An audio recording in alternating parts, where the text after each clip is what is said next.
What is identity? How you view yourself. Yes, how you view yourself. Your perception of yourself and your place in society. Self-perception, self-valuation. What else? Paul? How you define yourself. Self-definition. Isn't it also the way other people view you? It could be how other people see you. Worth or value. Worth or value. You know what's very interesting about this word, and when I hear people talk about it in workshops and things, it actually has a Latin root.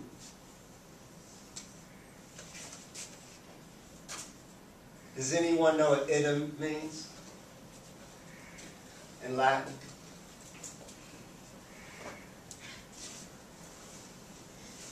It means the same. S-A-M-E. It means the same.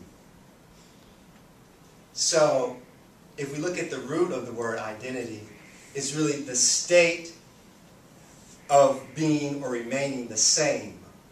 And the question obviously becomes, the same as what?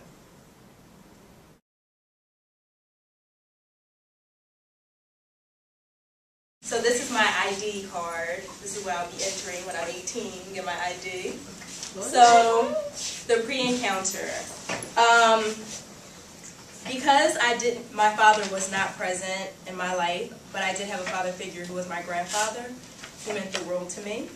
And I had a lot of very influential and powerful women in my life that have taught me to stay strong even when men are crappy and can't take care of what they need to take care of. I grew up around mostly black people, and so therefore I wasn't really aware of race.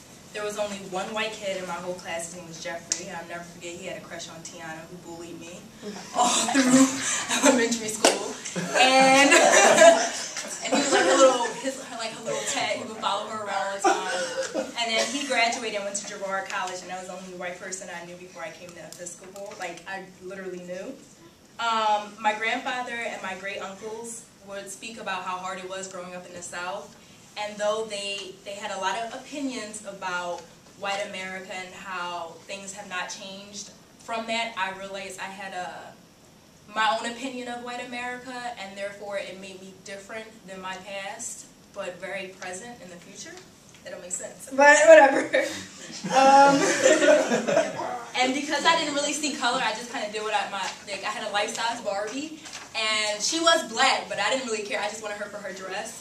So I would take off her dress and put her on, or something else. And that was my childhood. Like, I tried to go around doing people's nails and try to get money for doing that. That was my childhood. My encounter. The first time I listened to Avril Lavigne was in 4th grade, and I was still at West Oakland Charter. And I never forget that I didn't really think anything about it being black listening to a Canadian until I went to a Stepping Stone interview. And the reason why I got into Stepping Stone, because he thought I was diverse. And the one thing that in middle school, in study hall, some guy was passing around his hat. I'll never forget this. And everybody got to wear his hat.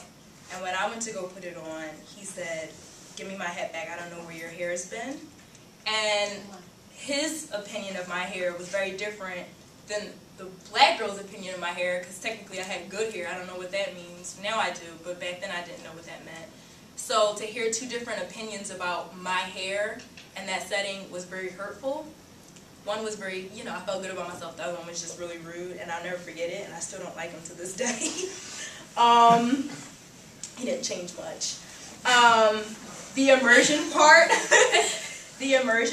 I used to force myself, like when I came here in high school, and a little bit of middle school, not really so much in middle school because I was really getting into things, but in high school I used to force myself to listen to hip-hop because I didn't want to lose my sense of self, and I used to say stuff like homie and youngin. I don't know what those things mean. I mean, I don't even use them now, but back then I thought that's what black people did, so that's what I did to stay in touch with my black side.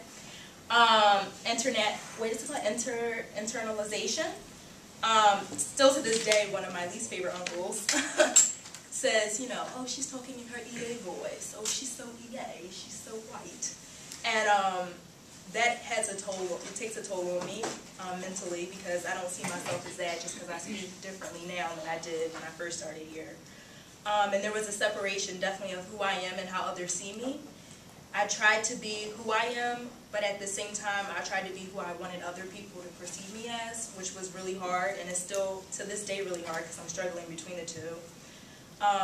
There were times where people used to say I looked Asian, so to play a couple jokes, I used to be like, my dad's Chinese, and people would believe it. And back then I thought that was something that was funny. Now it's just not. It's kind of like you don't know who you are, so you make up things to be who you think you should be. Internalization commitment. Now I see and I understand that I am black, but there is so much more to me than my skin color, and I feel like if you don't like me for who I am, that's your problem, because you're really missing out on a great person. Woo!